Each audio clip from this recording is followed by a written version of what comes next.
RPF वाले बच्चे लगातार परेशान हो रहे हैं कि एसएससी जीडी के साथ आरपीएफ आनी थी और ये सब कुछ क्लियर था, फिर कहां और क्यों अटक गई आरपीएफ की वैकेंसी।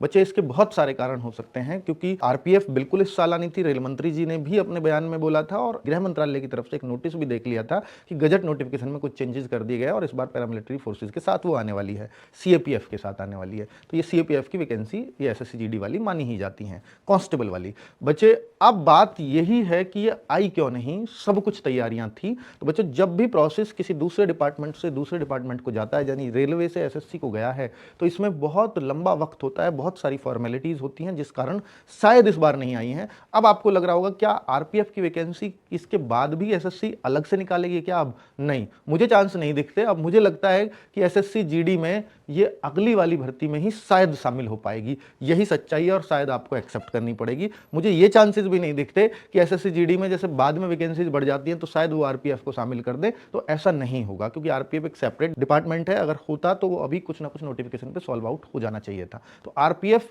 इस साल नहीं आ रहा है, आप ये मान सकते हो। आरपीएफ एसआई भी शायद अगली बार से ही शुरू हो पाएगा सीपीओ के फॉर्म के साथ, और उसी बार शायद आपके कांस्टेबल भी शुरू हो पाएंगे। अच्छी बात यह है, जिन बच्चों का हाइट का इशू था शायद वो तब तक सॉल्व हो जाएगा। हम लोगों ने भी केस डाल दिया है, ठीक है, और बहुत जल्दी उस पर कुछ मैं आपको बहुत पॉजिटिव